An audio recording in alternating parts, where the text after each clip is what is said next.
Assalamualaikum warahmatullahi wabarakatuh dan selamat sejahtera. Ini adalah bahagian kedua mengenai impak pengeluaran simpanan KWSP.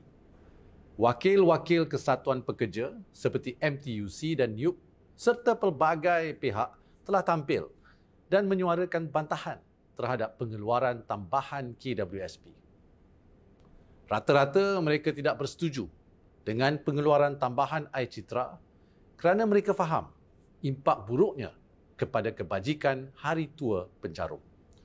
Secara ringkasnya, jika pengeluaran tambahan dibenarkan lagi, KWSP perlu menjual pelbagai bentuk pelaburan untuk menampung langkah tersebut.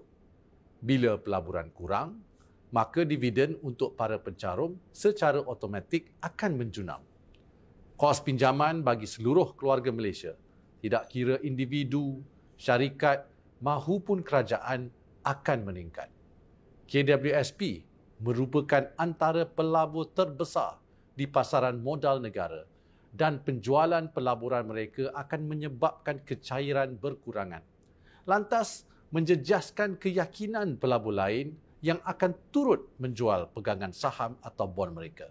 Dan para penyimpan lain yang bergantung kepada pulangan pasaran modal negara akan terkesan dan merasa akibatnya. Ini termasuk ahli KOAP, tabung haji, LTAT, ya, serta pelabur skim amanah saham, PNB seperti Amanah Saham Bumi Putra. Saya tahu ada pihak yang menafikan kesan ini susulan pengumuman KWSP mengenai keuntungan pelaburan mereka baru-baru ini.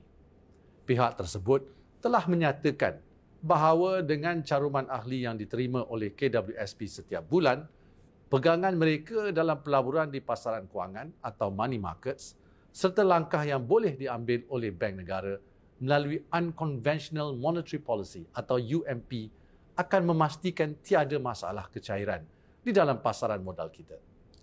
Saya ingin menegaskan bahawa dakwaan ini adalah kurang tepat kerana keuntungan 48 bilion ringgit KWSP yang baru diumumkan diperolehi daripada dividen yang diterima melalui pegangan saham serta aktiviti perdagangan atau trading di pasaran modal. Semua ini untuk memastikan tunai yang mencukupi untuk pengeluaran air lestari, air sinar dan air citra serta pengeluaran biasa bagi ahli yang lebih 55 tahun dan juga pengeluaran akaun 2 untuk perumahan, pendidikan, perubatan dan lain-lain. Dari Januari hingga September 2021, pengeluaran biasa ini sudah hampir 34 bilion ringgit.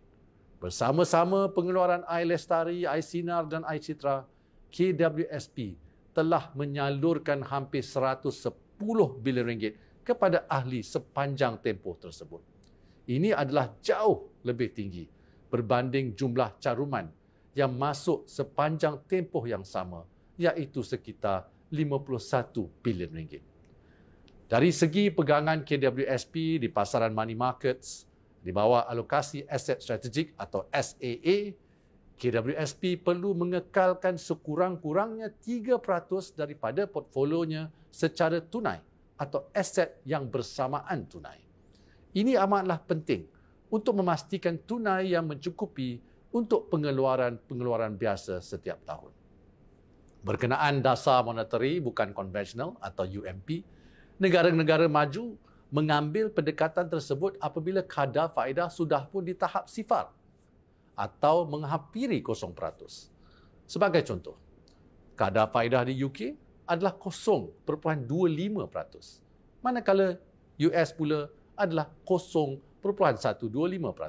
Di Jepun pula, kadar faedah adalah negatif 0.1%. Oleh itu, bank pusat di negara-negara tersebut tiada pilihan lain selain melaksanakan UMP untuk mengurangkan lagi kadar pembiayaan di waktu kemelesetan ekonomi dan memastikan kecairan yang mencukupi bagi pasaran modal mereka. Kalau sudah 0%, apa lagi cara yang boleh diambil, kan? Alhamdulillah, di Malaysia, kadar faedah ini adalah 1.75%, iaitu tahap yang dianggap sesuai oleh bank negara berdasarkan keadaan ekonomi semasa.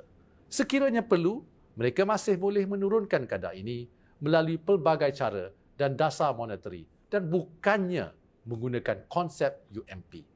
Sekiranya Bank Negara melaksanakan UMP sekarang, iaitu di kala ekonomi sedang memulih, ini perlu diimbangi dengan peningkatan kadar faedah untuk mengelakkan kenaikan harga barang atau inflasi yang mendadak.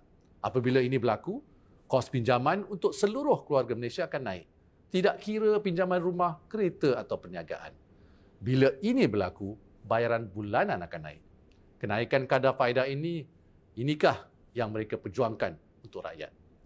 Walau bagaimanapun, sekali lagi saya ingin menegaskan bahawa isu utama adalah kemerosotan berterusan simpanan persaraan ahli KWSP, di mana hampir separuh ahli mempunyai kurang daripada RM10,000. Dari jumlah ini, 55% adalah Bumiputera dan lebih membimbangkan lagi, 79% dari ahli yang ada kurang dari RM1,000 adalah Bumiputera.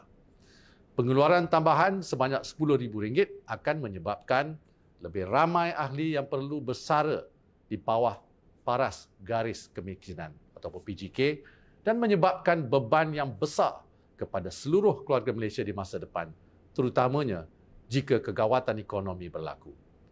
Saya ingin jamin bahawa kerajaan peka tentang masalah rakyat dan pelbagai pendekatan diusahakan untuk memelihara kebajikan semua, terutamanya golongan B40 dan M40. Sebagai contoh, di bawah bantuan banjir, kerajaan telah memperuntukkan lebih RM1.4 bilion untuk membantu mereka yang terjejas. Setiap mangsa boleh menerima nilai bantuan sehingga RM61,000, termasuk bantuan tunai dan voucher RM1,000 untuk membaiki kenderaan. Ini semua bagi mengurangkan beban mereka. Ada juga pinjaman sehingga RM10,000 pada kadar 0% dengan moratorium serta-merta selama 6 bulan. Di bawah bajet 2022 pula, ada banyak langkah-langkah yang kerajaan sediakan untuk merancakkan ekonomi rakyat, termasuk memperuntukkan RM31 bilion bagi pelbagai jenis bantuan dan subsidi, termasuklah subsidi petrol, minyak masak dan lain-lain. Melaksanakan bantuan keluarga Malaysia, BKM, dengan peruntukan RM8.2 bilion.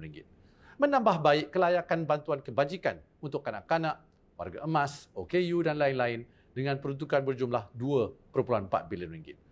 Memperuntukkan RM40 bilion bagi inisiatif semarak niaga dalam membantu segala jenis perniagaan untuk bangkit semula dan banyak lagi geran-geran pinjaman mudah.